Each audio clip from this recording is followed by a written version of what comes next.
ہی نہیں چلتا ہے. لیکن عزیزان محترم یاد رکھنا، اللہ نے تمہیں اگر کچھ دیا ہے تو وہ لوگوں پہ خرچ کرو، دین پہ خرچ کرو. اس لیے کہ سب کا سب تمہارا نہیں ہے، اس لیے کہ شریعت نے خمس رکھا ہے، شریعت نے خمس رکھا ہے. اور ہمیں جو میں اپنے بچوں کو پڑھاتا ہوں نا آج جو مدرسے میں، ان بچوں سے کہتا ہوں 4 حصہ تمہارا ہے، ایک حصہ 12ویں امام کا ہے، ایک حصہ سادات کا ہے.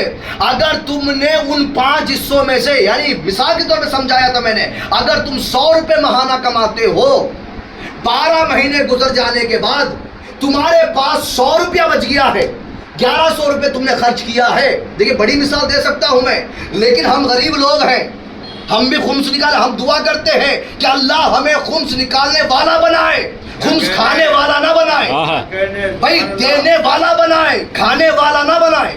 1200 روپے، 100 روپے بچ گیا آخری مہینے میں آتے آتے، 1100 روپے آپ نے خرچ کر دیا کھانے پہ، پینے پہ، اخراجات پر، خاندان پر، لیکن 100 روپے بچ گیا ہے. اب جو 100 روپے بچ گئے نا وہ آپ کے نہیں ہیں، خمس ہے واجب.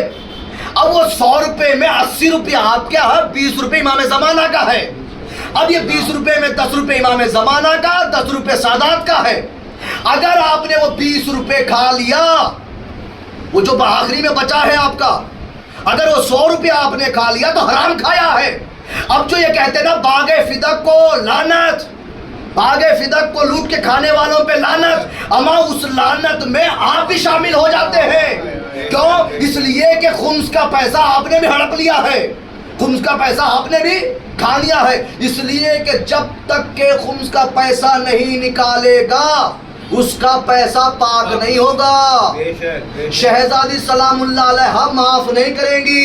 شہزادی کونین توجہ چاہ رہا ہوں، 1400 سال پہلے باغ فدق نہیں دیا تھا، آج تک لعنت پڑ رہی ہے. اگر ہم میں کوئی ایسا ہے کہ ہمارے پاس ہوتے ہوئے خمس نہیں نکالتے ہیں تو ضروری ہے، اس پہ واجب ہے کہ خمس نکالے، غیر سادات تک اور امام زمانہ کا حق پہنچائیں. سلوات پڑھ دے محمد والے. ضروری ہے. خمس کی بحث بہت ہی الگ سے ہے، اس کا بہت ہی معصومین علیہ السلام نے جس کو بار بار کہا ہے خمس کسی کا حصہ نہیں ہے، وہ ہمارا حصہ ہے، ہمارا حصہ نکالنا بہت ضروری ہے. عزیزان محترم، مجلس کرنا اپنی جگہ پر ثواب ضرور ملے گا، لیکن خمس کی بات آئی تو سوال ضرور ہوگا. پھر میں دعا کر رہا ہوں خمس نکالنے والا بنائے، خمس کھانے والا نہ بنائے. اللہ ہمیں اتنا عطا کرے کہ شہزادی کے نام پر سال میں ایک دفعہ نکال سکے.